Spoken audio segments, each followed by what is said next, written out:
Olá, eu sou Carla Coelho e esse é o projeto Petrópolis, uma cidade imperial. Esse projeto é financiado pela Lei Aldir Blanc através da Secretaria de Cultura e Economia Criativa, Governo do Estado do Rio de Janeiro, Secretaria Especial de Cultura, Ministério do Turismo e Governo Federal. Hoje eu tenho o prazer de bater papo com uma querida, Natália Lana, cenógrafa. Estamos trabalhando novamente juntas num projeto e aí vamos falar sobre essa incrível arte de fazer um palco vazio, um espaço vazio, se tornar qualquer coisa. Natália, obrigada por estar de volta com a gente, obrigada por estar batendo papo com a gente. E aí, a minha primeira fala é assim, quando foi que a Natália Lana entendeu que ela queria ser cenógrafa? Eu vim de uma família, né, de artistas. Meus pais fizeram belas artes, trabalharam muito com publicidade. E minha irmã é diretora de arte, trabalha na empresa Multi, que é da Melissa e tudo. Então, assim, é toda uma família de artistas. Né? Então, a gente em casa, a gente falava sobre arte. Tem até uma história engraçada, quer dizer, meu irmão foi trabalhar com imóveis uma época, eu vejo meus pais conversando preocupados. Ai, não sei o que vai ser dele, será que ele vai... Porque ele estava indo para uma área que não era de arte, depois ele acabou voltando para a área de arte. Que é completamente utópico, né? Em via de regra é o contrário. Meu Deus, ele vai ser artista. Meu Deus! E aí, nesse contexto, o teu é totalmente diferente. Aí, quando eu fui fazer vestibular, aquelas dúvidas, né? Ser adolescente, pensando o que você vai fazer da vida... Eu sempre fui apaixonada por arquitetura, então, só que eu não me via muito arquiteta, assim, porque eu tinha uma coisa também muito de artesanal, assim, aí eu fiquei em dúvida entre fazer escultura e arquitetura. Aí uma amiga falou assim, tem uma amiga minha que está fazendo cenografia. Aí eu falei, gente, tem faculdade de cenografia? E tem duas universidades federais no Rio que têm habilitação em cenografia. A UFRJ e a Unirio. E aí eu fui para a Faculdade de Belas Artes da UFRJ, prestei vestibular, passei. E aí eu fiquei o pinto no lixo. Cheguei naquele lugar cheio de artista. Assim, sabe quando você encontra seu lugar no mundo? Porque eu passei, assim, aquela coisa da adolescência dentro da escola, e às vezes você não se adapta muito àquela visão, assim, né? Mais rígida de, você vai ser advogado, você vai ser médico. Sem contar essas coisas assim, física, química, matemática. Eu sempre fui boa aluna, eu sempre fui CDF. Então, assim, eu passei em primeiro vestibular. Então, assim, eu não tinha problema com isso. Mas a questão é que chegar lá e ter aquela... Sabe quando todo mundo está falando do que você quer falar? Uhum. E aí eu me senti assim, achei meu lugar. E eu fui logo trabalhando, assim, no primeiro ano de faculdade, até porque tinha que ganhar a vida, né? Apesar de estudante, tinha que pagar minhas contas e tudo, sobreviver. E aí eu fui correndo atrás. E eu sempre fui trabalhando em cenografia. Mas assim, no começo fiz muita assistência, pintei cenário, fiz adereço, trabalhei em todas as áreas da cenografia, mas sempre nessa linha da cenografia e me apaixonei. Aí eu acabei virando uma pessoa de teatro, porque o teatro, ele...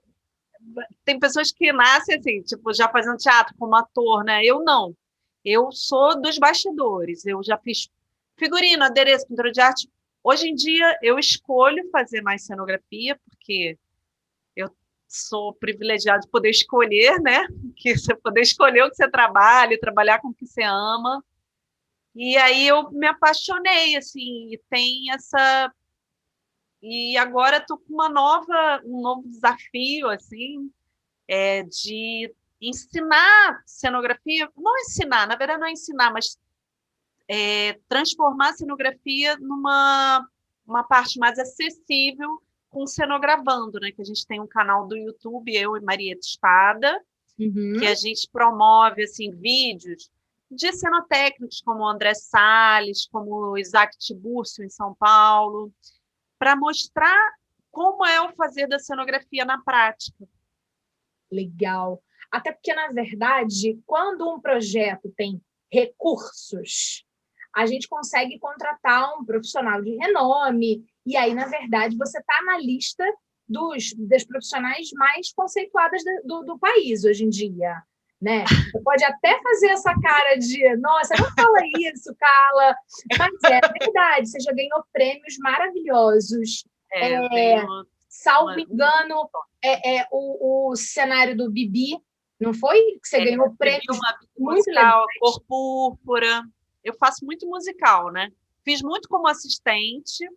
Aí um produtor que eu trabalho muito, Frederico Heder, me deu uma oportunidade assim de assinar, que é muito difícil, principalmente sendo mulher. Você olha a ficha técnica dos cenários dos teatros musicais em geral, é uma ficha técnica muito masculina de homens brancos, né? Assim, então, que coisa legal para a gente falar, né? se você ainda olhar, vemos realmente, uma sociedade patriarcal e branca na cenografia do teatro. Olha que coisa não louca! só na cenografia, como em todas as áreas, assim, mas na cenografia fica muito claro. E eu sempre cito o exemplo do espetáculo de vocês, que eu fiquei muito feliz em participar assim, em 2015, e hoje em dia só colaborando, porque o cenário é da Priscila, mas eu estou fazendo uma colaboração. Sim. Mas ela que está tocando o trabalho, né? Mas o que eu sempre cito como exemplo, que eu fiquei muito impressionada e muito feliz e triste ao mesmo tempo. Feliz porque vi uma realidade diferente, triste porque essa realidade não é em todos os lugares, que no espetáculo de vocês, quando a gente fez em 2015, mais da metade da ficha técnica das cabeças de equipe eram negras. E vocês não falavam disso, porque isso era uma coisa natural em Petrópolis. E eu imaginei e conversei com algumas pessoas na época. Não cheguei, eu acho que, a conversar com você sobre isso. Estou com cara de... Não conversei, né? Mas eu fiz assim, eu falei, cara, tipo, o que acontece aqui que não acontece no Rio?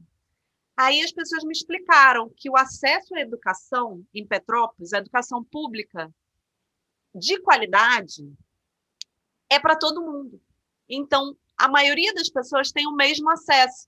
Então, Sim. Elas tendo acesso à educação de base mais democrático, as pessoas chegam por conta própria, por mérito próprio, independente da sua cor de pele, independente se é mulher, se é homem, se é gay, se não é, tipo, independente disso.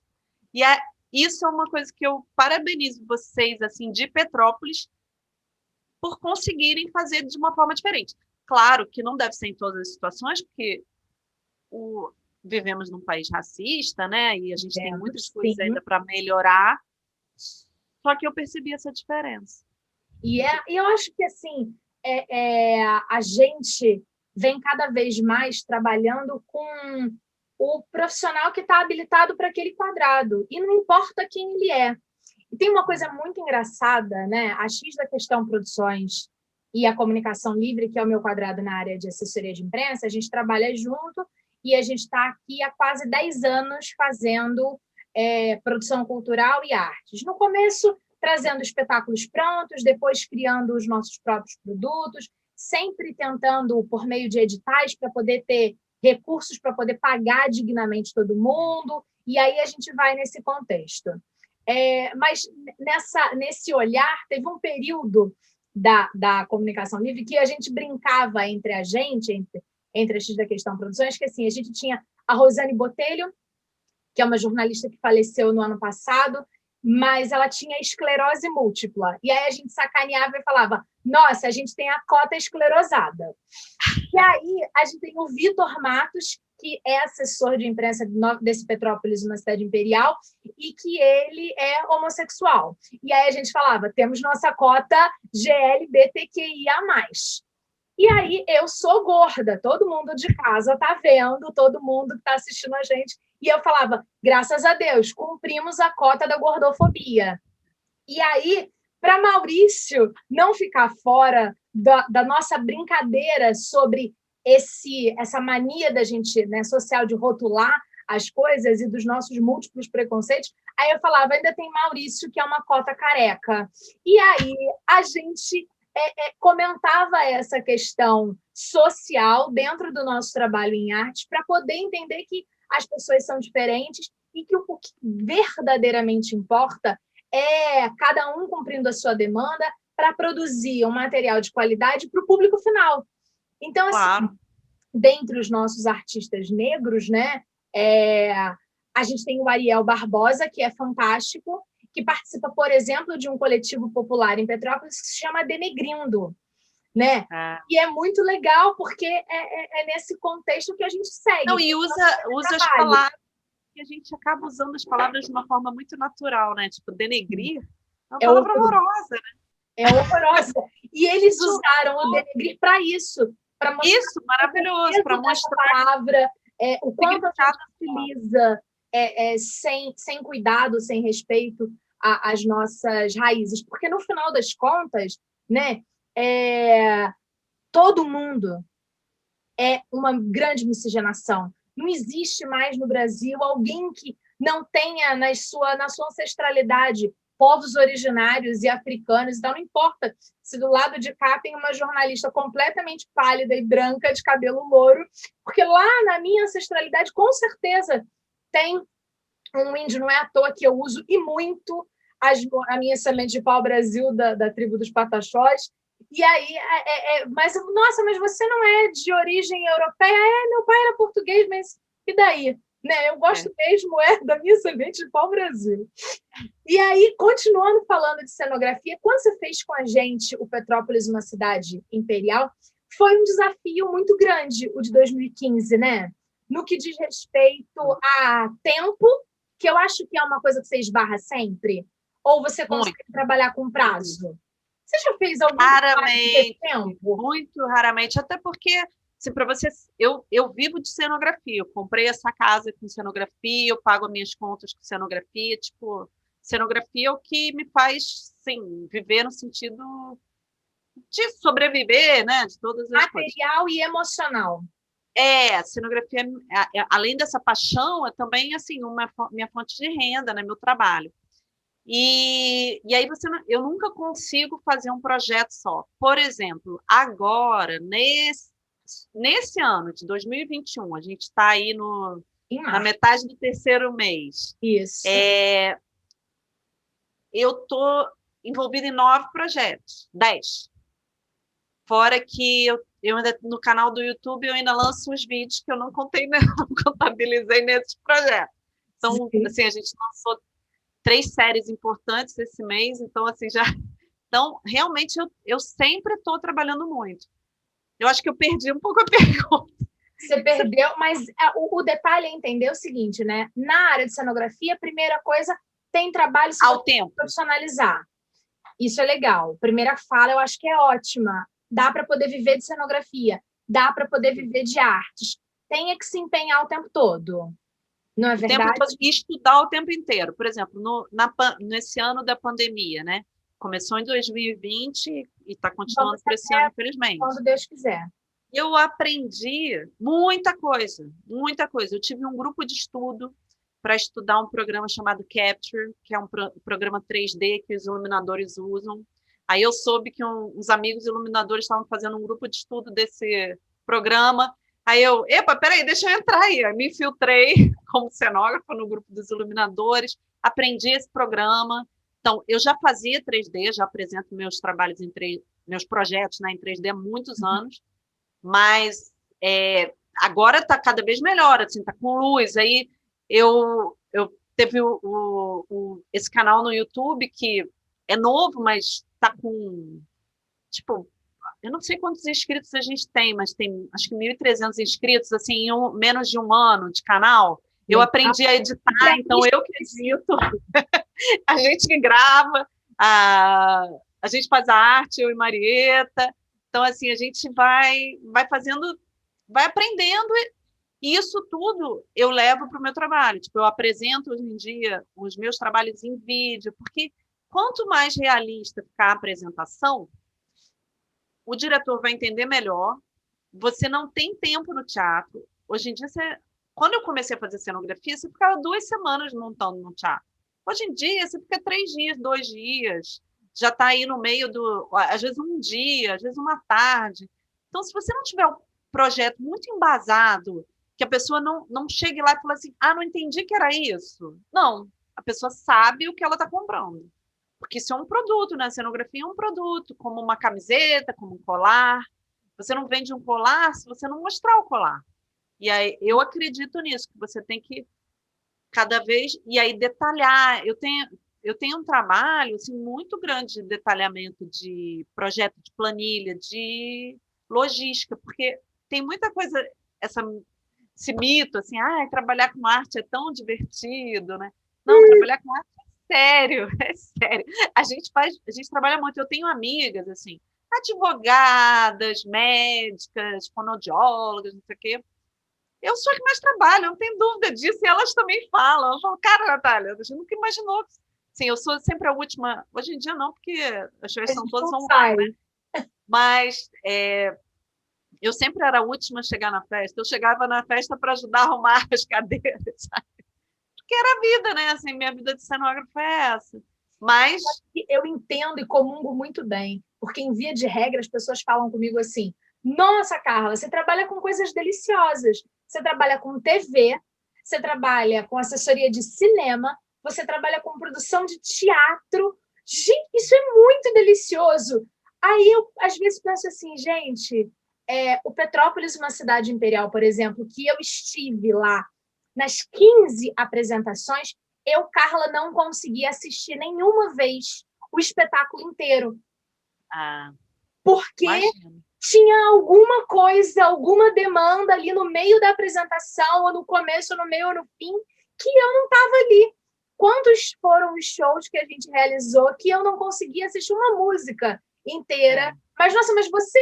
Sim, eu conversei com um artista, sim, eu tenho fotos, sim, é uma delícia fazer o que eu faço, eu sou feliz. Mas, assim, não é essa coisa de trabalhar com arte, é só legal. Tem muita responsabilidade. Existe um mundo de planilha, existe um mundo de prestação de contas, e na cenografia também, né? Porque assim, você presta Muito. conta de um parafuso para poder pregar Em musical, às vezes a prestação de contas é de 350, às vezes 400 itens.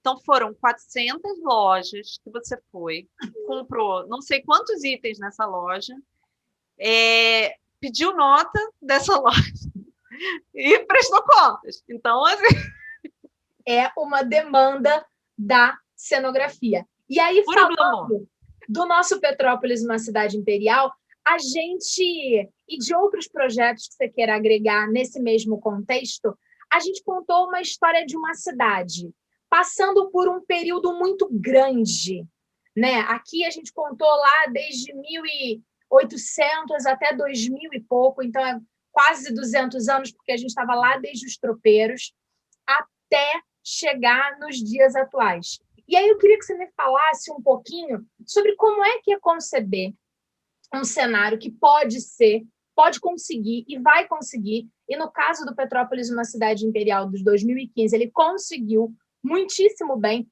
contar essa história de tanto tempo. Como é que é isso? Olha, eu às vezes gosto, quer dizer, normalmente eu gosto de fazer cenário que tem essa abstração, sabe? Que tem um pensamento mais da metáfora. Por isso que eu me identifiquei muito mais com a cenografia de teatro do que, por exemplo, de cinema ou de TV, que é um pouco mais realista. Você tem, assim, uma cidade... Tirando raras exceções, né? Normalmente tem uma relação mais realista. E o teatro ele me proporciona fazer isso, trabalhar com abstração, fazer um cenário todo de plástico, fazer um cenário todo de papel. E no caso do Petrópolis Cidade Imperial, eu adorei trabalhar assim com esses elementos aéreos, porque Petrópolis é uma cidade que tem prédios históricos muito interessantes, né? Sim. E muito ricos assim nessa história. Então a gente trabalhou com aqueles elementos aéreos, aqueles móveis que acabaram passando por essa história. Tinha aquele mapa no chão, né? Também O linóleo maravilhoso. que passava todo esse tempo, né? De trabalho da cidade, né? De formação dessa cidade. E isso é bem interessante. Eu sou apaixonada assim por esse lado da metáfora. E eu acho que isso que mantém o teatro vivo, como a literatura. Porque assim, por que hoje em dia as pessoas ainda leem? Porque elas querem imaginar, elas não querem um produto completo. E por que as pessoas ainda vão ao teatro? E por que o teatro online ele está sobrevivendo? Porque as pessoas elas não querem tudo, elas querem imaginar, viver esse momento que você completa aquilo. O teatro ele se completa com o público. Por isso que eu acho que quando você trabalha na abstração, você permite ao público que ele complete o espetáculo, né? Que ele faça parte do espetáculo. Quando você entrega, eu fico achando, né? Quando você entrega assim, uma casa mais realista, o público ele se separa um pouco daquilo, né? Eu acho, porque ele já tem tudo muito pronto. Muito legal. Quando você fala dos móveis, eu queria que você explicasse para o nosso telespectador, porque ele vai ver logo depois do nosso bate-papo um pedaço do espetáculo, o conceito que você utilizou com essa questão dos móveis durante o Petrópolis de 2015. A gente fez esses móveis com um recorte eletrônico, fazendo uma reprodução de fachadas históricas e elementos da arquitetura petropolitana. E a gente escolheu assim esses móveis serem dourados, assim, até por uma reflexão de luz e tudo, mas também por pensar que são joias da arquitetura, joias dessa cidade que quem não conhece tem que visitar, né? Porque é uma cidade linda, assim, e de um poder cultural, né? Assim, eu senti porque eu tive a oportunidade, né, de ficar um pouco na cidade, porque eu já conheci e tudo. Eu até namorei, na época de faculdade, um artista que tinha ateliê em Petrópolis, então era uma cidade que já tinha um histórico, né? Mas viver um pouco em Petrópolis, mesmo que você não viva, não tenha a sorte de viver realmente, você tem muito acesso à cultura o tempo inteiro, andando na rua, né? Então, a gente quis passar isso para a cenografia, passar esse histórico, que era impossível fazer uma cenografia, quer dizer, possível porque sempre é possível, né? Passando por todas as fases que o texto abarcava, né? Sim. Que eram muitas, assim. E aí a gente optou por esses móveis, né? Isso mesmo. E aí, assim, hoje, os móveis, eles ficaram durante muito tempo super empacotados e guardadinhos e tal, não sei o quê. Até um dia que eu aloprei e falei assim, eu preciso que essas coisas sejam vistas. Né? E hoje eles estão pelas paredes da produtora, da X. Que legal! Tira umas fotos para eu ver, vou adorar. Na verdade, vou fazer mais do que isso. Vou te mandar alguns vídeos que a gente já gravou com os móveis nas paredes. Então, que maravilha! A gente fez um monólogo com a atriz Andréia Dutra, que participa do Petrópolis, uma cidade imperial, e esse monólogo se chamava Memórias de Princesa. E a gente era um monólogo sentadinha, era um bate-papo em que ela contava algumas lembranças enquanto Princesa Isabel, em primeira pessoa, e foi para um edital super pequenininho, então era uma produção pocket mesmo, né?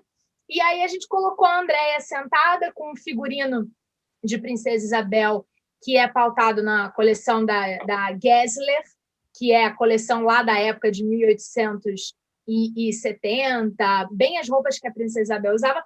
E aí, para poder fazer essa legal, coleção da onde? Que lindo! Mas essa coleção da onde? Perdi o que você falou? A coleção, o vestido que a gente utiliza nesse material são as pranchas da coleção Gessler. Era a coleção de 1870, eram vestidos da alta corte.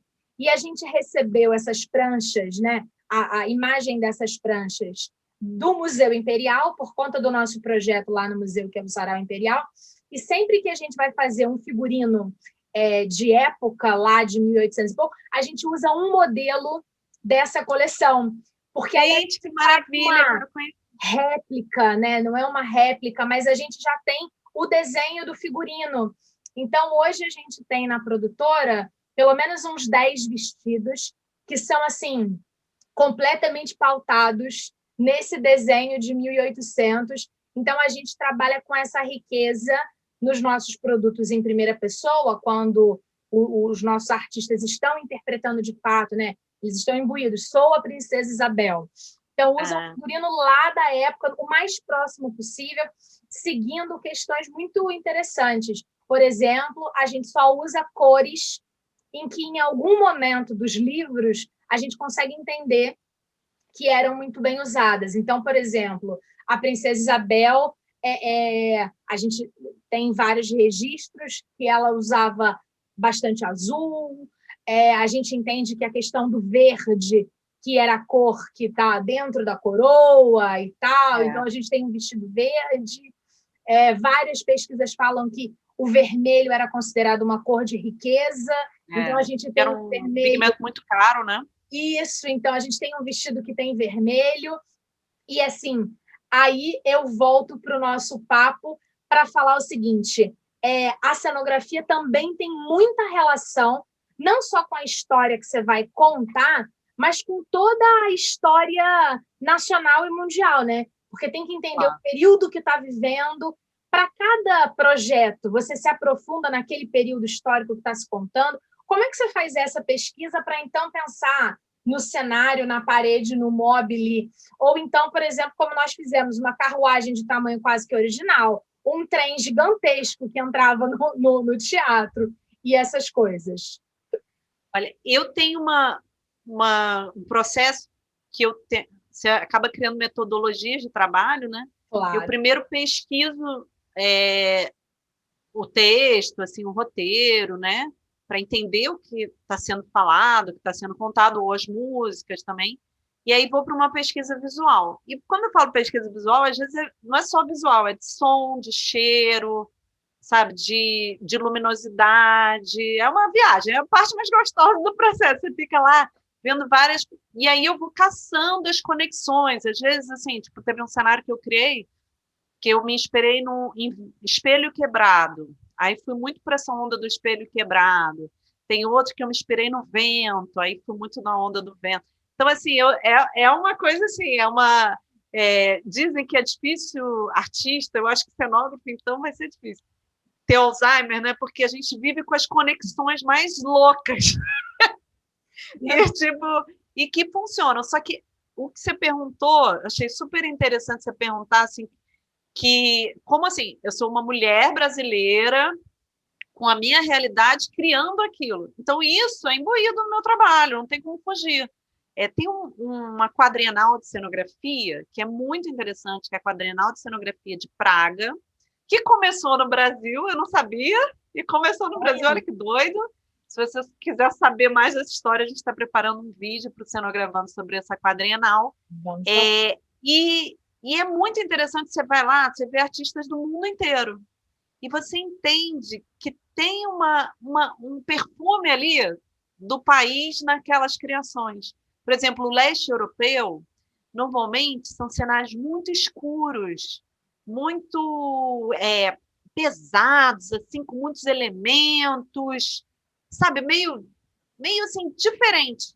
Aí a mesma criação, porque tem uma das... que lá é dividido assim, tem a mostra nacional, tem a mostra dos estudantes, tem várias mostras diferentes. E às vezes eles fazem assim, pegam o mesmo espetáculo e vários artistas do mundo inteiro, cenógrafos do mundo inteiro, criam cenários para aquilo. E aí é muito diferente. Tipo, uma coisa do Brasil, clara, colorida, não sei o quê. Aí o leste europeu, escuro, é muito diferente, é muito legal. Eu acho isso um fenômeno, a questão da criação, né? Mesmo texto, mesmo argumento, mesma pesquisa e resultado completamente diferente. Completamente diferente. Quando eu apresentei, porque A Cor Púrpura é um espetáculo baseado no livro da Alice Walker, né? É um livro epistolar, né? Ela escreve cartas a Deus, é muito interessante, é linda a história. Mas foi um espetáculo da Broadway que eles compraram os direitos para fazer no Brasil, mas fizeram todo brasileiro, assim, as versões são do Chechel, a direção do Tadeu Aguiar, e eu fui criar a cenografia totalmente diferente da Broadway, né? E eles mandaram para lá, porque tem que ter a aprovação da equipe da Broadway, porque a gente está comprando os direitos, né? Então, Mas eles ficaram super impressionados, adoraram o cenário, se mandaram um e-mail com muitos elogios. e falaram, ah, é tão diferente e é tão impressionante, a gente não imaginou que fosse, porque o cenário da Cor Púrpura é uma casa sobre um palco giratório, é uma casa toda feita em estrutura de alumínio, mas ela parece madeira, e ela gira e vai contando a história da vida dessa mulher, que essa mulher sofreu, é uma mulher negra, que sofreu todo tipo de sofrimento, estuprada pelo pai, é um horror, assim, mas ela venceu pela força dela. Uhum. E aí eu peguei esse símbolo da casa que gira com essas mudanças dela. Cada mudança que tinha na vida dessa mulher, a casa girava. E é uma casa assim de quase 8 metros de altura, assim, é um cenário bem assim que eu fiquei super feliz porque ele funcionou muito bem para o espetáculo, né? Ele contribuiu muito com aquele espetáculo. Que legal, que máximo. Lá no Cenogravando a gente mostra toda a etapa de construção do cenário e dá para entender assim a trabalheira que é fazer cenário, né? Não é assim, nossa, monta o cenário aí. Não, Não, é uma demanda e tanto, e que é. quando a gente pensa em mobilidade em espetáculos, também é uma questão, né? Esse espetáculo vai ter uma temporada tanto financiada e depois, a princípio, ele não vai ser realizado novamente. Ótimo. Esse espetáculo é um espetáculo que ele quer ser itinerante. Já é uma outra questão. Colocar dentro do transporte, quanto que esse transporte custa. Isso Tanto tudo que vai passando desde do comecinho. essa casa ela é muito grande, mas você olha ela desmontada, você não acredita. Porque elas são os pilares de alumínio, tanto que em São Paulo a gente desmontava todo dia. A equipe técnica, né, desmontava todo dia, porque tinha infantil. Então é uma coisa impressionante. Até eu me surpreendo, assim, porque eu não imaginei que fosse que precisasse, porque você conversa com a produção antes e vê. Eu sempre pergunto, a primeira coisa que eu pergunto, vai de quê? Vai de Fusca? Vai de Kombi? Vai de avião? Vai no caminhão? E aí você vai criando para aquela realidade, né? Claro que o cenário tem uma coisa assim, que o cenário ele é trabalhoso. O cenário é trabalhoso. Mas eu vejo que quando tem um cenário que o público se identifica, ele se sente respeitado. Então, aquilo cria um valor agregado àquela cenografia. E eu acho que é importante, porque você tem o seu programa, né, que fala da questão trabalhista e tudo, Sim. é pensar na cenografia como um trabalho coletivo. Que eu acabo parecendo mais, né? Tanto assim, você me chamou aqui para falar, eu falo em vários lugares. Eu, como cenógrafa criadora, acabo aparecendo um pouquinho mais do que essas pessoas todas que estão. Mas eu não faço isso sozinha. Imagina Cenografia você ser o cara que corta madeira, o alumínio, que tem o pinta. cenotécnico, tem o aderecista, tem os assistentes, tem as pessoas de produção, tem uma gama de pessoas. E isso é muito legal da gente falar, porque isso é mercado de trabalho. Isso é mercado de trabalho. Você pode trabalhar com cenografia e não sendo cenógrafo. Você pode trabalhar com cenografia sendo maquinista, trabalhando na maquinária. Você pode trabalhar com cenografia sendo aderecista, fazendo todos os adereços. E essas profissões são muito importantes. São as pessoas que fazem isso acontecer, né? E é um mundo de trabalho, né? E aí, assim, fazendo uma comparação muito prática, né? Assim, nós vimos em toda a imprensa oficial possível e imaginável, nós vimos falando que a fábrica da Ford fechou. Não que eu não tenha ficado triste. Não, eu também fiquei triste, assim, eu tenho um Ford e eu fiquei muito triste da Ford ir embora. Contudo, né, é uma questão nacional. Contudo, a nossa área de atuação, a área da arte, envolve 70 vezes mais pessoas. Assim, é uma coisa absurda de vezes mais que tem gente trabalhando, mas que as pessoas não se lembram, porque fica só dentro da palavra, né? Assim, eles trabalham com arte. E, na verdade, para você fazer essa sua casa de 8 metros de altura, quantas foram as pessoas, os profissionais que trabalharam de diversas áreas distintas envolvidas nessa produção? Tem um movimento de alguns anos para cá, no teatro, que é no dia da estreia, botar não todo mundo, porque vários não vão, né? Assim, tipo, em galpão de cenografia tem muito mais gente trabalhando que às vezes não vai no dia da estreia, diz convida, mas às vezes a pessoa mora longe, não tem como se locomover, não vai, né? Mas a gente tem um hábito de botar todo mundo no palco para agradecer no final. Mas, Carla, é de chorar de emoção, porque não sobra um pedacinho do palco. As pessoas falam, o que é esse bando de gente vestida de preto, né? Não, a gente está vestido de preto. Uhum. Porque a gente está no backstage, né? Se a gente botar uma roupa branca, se você passar, você vai aparecer. Você vai Então, todo mundo tá. É até engraçado, porque a gente, dentro do teatro, a gente fala, todo mundo de preto, você nem percebe que tá todo mundo de preto mesmo. Aí você sai para almoçar em grupo. Parece um velório, né? Todo mundo de preto. E aí, as pessoas, o público fala, mas quem são essas pessoas de preto que estão entrando? Todo mundo que trabalhou no espetáculo. As pessoas não têm noção quantas pessoas estão envolvidas. Porque está muito acostumado com a cabeça da ficha técnica. O diretor-geral, a diretora de produção, o diretor artístico, a cenógrafa, a figurinista, e aí são um nomezinho, 2 nomezinhos. E aí, quando você vai ver, né, tem as costureiras. Dependendo da quantidade de figurino, quantas foram as costureiras. E nesse contexto, a gente vai. A gente está chegando no final do nosso tempo, do nosso bate-papo. Afinal de contas, conversar com você é sempre uma delícia. A gente troca muito e essa energia é muito legal. Mas eu queria que você falasse uma questão muito prática. Como é que é a responsabilidade de entender que um espetáculo de teatro vai contar um pedaço de uma história real para você? Esse é um desafio assim, de pesquisa, ainda mais quando você não está tão imbuído daquela história, né? No caso de vocês moram ou nasceram em Petrópolis. Você é a nossa única pessoa da ficha técnica que não é de Petrópolis. Eu lembrava disso. É o nosso braço fora da cidade imperial. A gente vai para o Rio 40 graus para poder ter Natália Lana. Mas a Priscila está assumindo, ela é de Petrópolis, né? Uma posição muito importante. E eu fiquei pesquisando muito isso, porque você tem que ter um respeito muito pela cidade, né? Pela aquela história que você vai contar para aquelas pessoas, porque as pessoas realmente se identificam. Eu fiquei impressionada, assim, no dia da estreia, em 2015, as pessoas falaram, o príncipe vai vir na estreia. Aí eu falei, o príncipe, gente? Aí eu, gente, que engraçado. Aí ela falou, não, aqui a gente ainda chama de príncipe, princesa. Eu falei, gente, é outra realidade, né? É outra realidade, é verdade. Que é o Francisco, que é Francisco de Orleans e Bragança, que é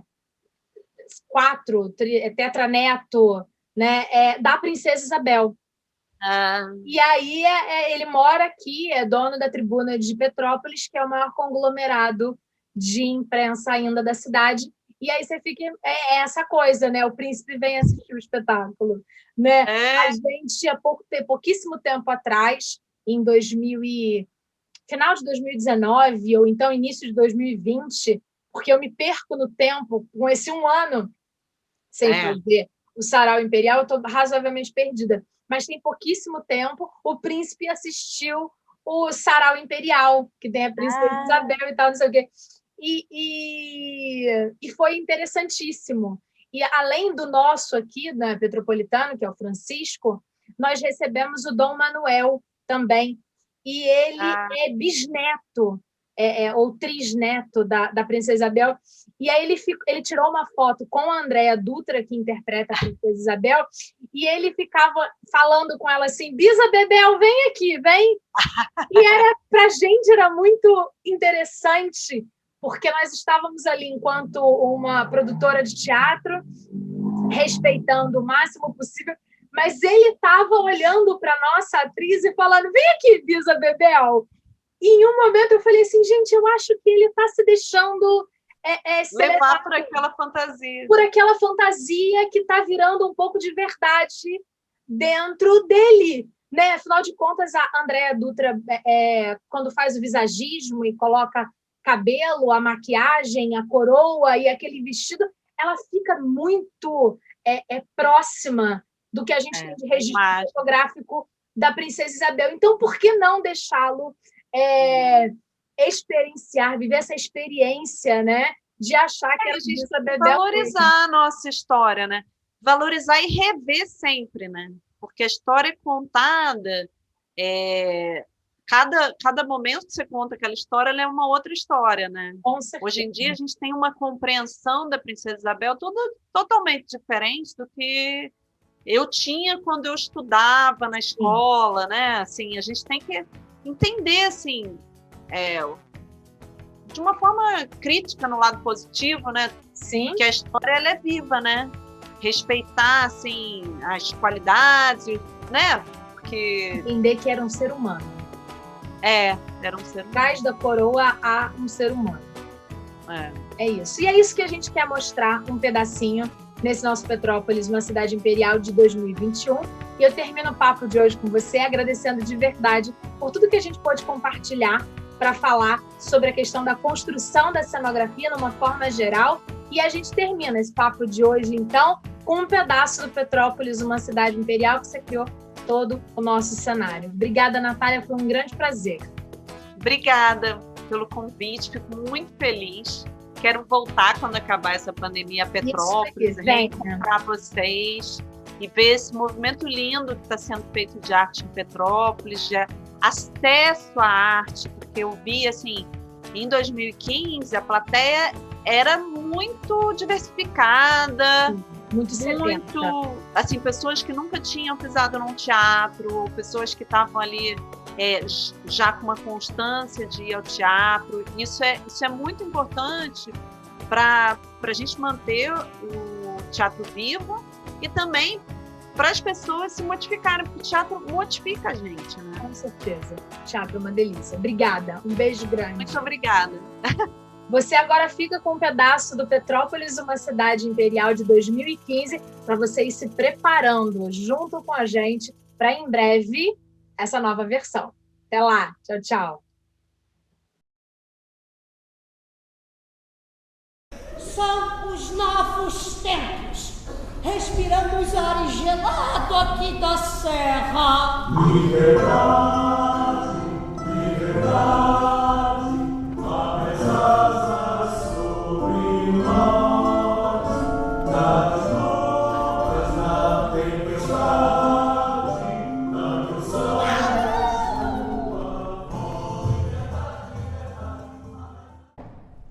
Petrópolis tornou-se a capital do estado.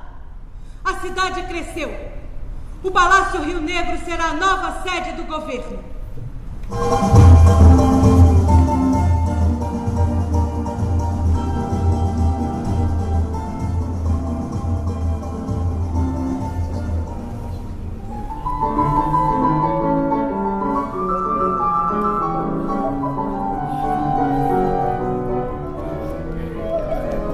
Então, querida, vai a inauguração do cinema. Será a primeira exibição de um filme brasileiro em território nacional. A chegada do trem em nossa cidade. Olha, que honra! O Teatro Gazino Fluminense está preparado para receber grande efeito. Victor de Maio está contente que não cabe em si por inaugurar o cinematógrafo. A Gazeta de Petrópolis deu uma nota.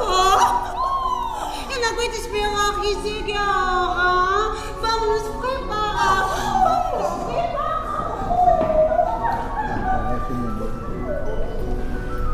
É o fim do mundo. Que luz é essa? É a luz elétrica, Gumercindo. Isso não é coisa de Deus, não. Gumercindo, já estamos no século XX, velho atrasado, são os novos ares. Isso não é coisa de Deus, não. Ai, Gumercindo, daqui a pouco chega o bonde.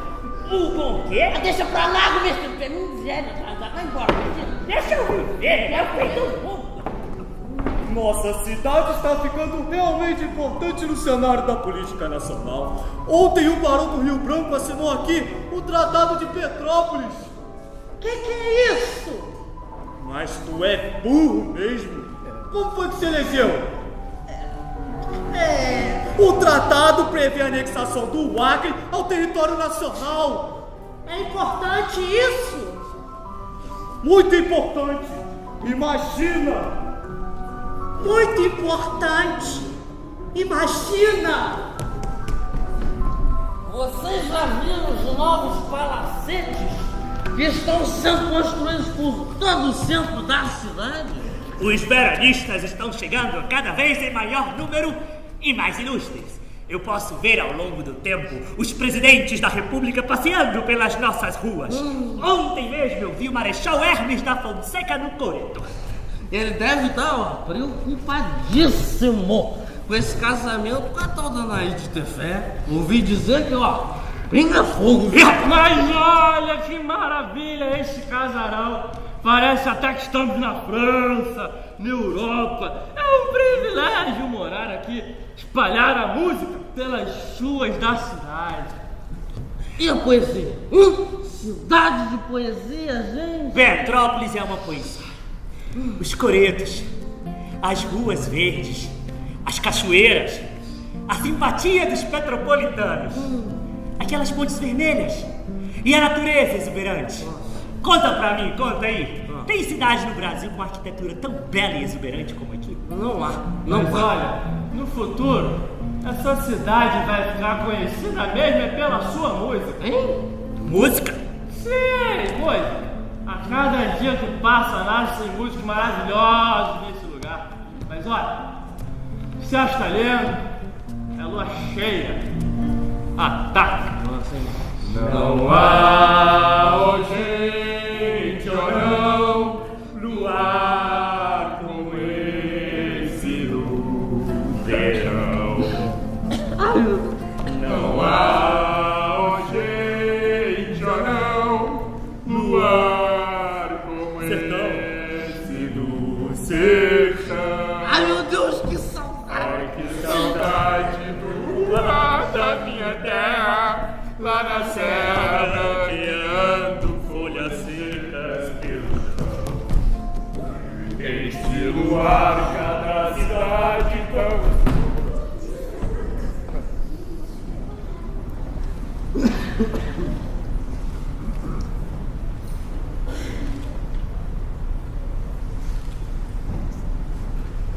Essas paredes...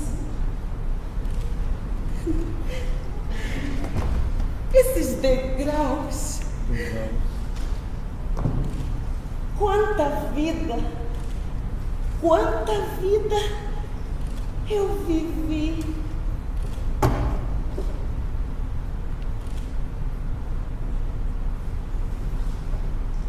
Nair, minha filha, para com isso de fazer caricaturas. Isso não são coisas para mulheres. E ainda assim ria. Nair, ao contrário, francamente. Você vai estudar canto, piano e pintura. Não adiantou nada. Eu continuei fazendo as minhas caricaturas. As que eu mais gosto são os ministros estampados na barra de um vestido na época em que meu falecido marido foi presidente da República. O Marechal Hermes da Fonseca. E foi aqui, nesse lugar onde nos casamos, o dia mais feliz da minha vida. E foi bem perto daqui, no cemitério da cidade, onde ele está agora.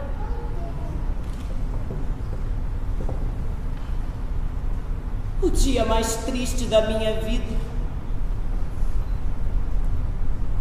Nunca mais eu quis me casar. Eu sempre gostei mesmo. Foi de arte. Desde pequena. que eu aprendi a cantar, desenhar, eu escrevia, dançava. Você não imagina o escândalo que foi quando eu cantei e toquei ao piano num sarau no Palácio do Catete o corta-jaca da imortal Chiquinha Gonzaga. O tal do Rui Barbosa pronunciou no Senado um discurso pesado. E o corta-jaca do qual eu ouvira falar há muito tempo atrás, o que vem a ser ele, senhor presidente, a mais baixa, a mais chula, a mais grotesca de todas as danças selvagens, a irmã gêmea do batuque, do catanete e do samba. Mas nas reuniões presidenciais, o corta-jaca é executado com as mesmas honras da música de um Wagner. E depois não se quer que a consciência desse país se revolte, que as nossas faces se enrubesçam e que a mocidade se ria.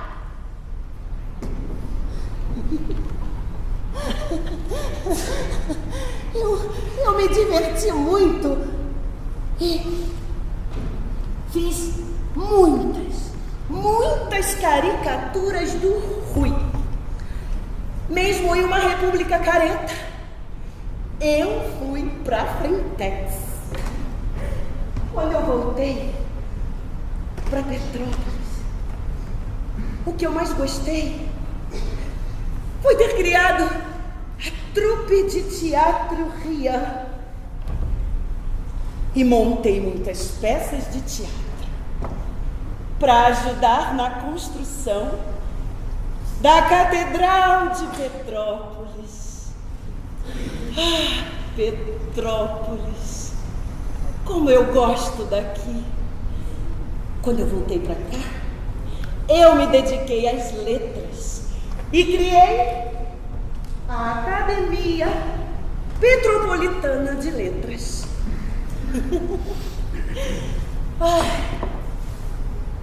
Agora vamos. Eu já matei a saudade da minha amada Petrópolis. Já posso voltar a descansar.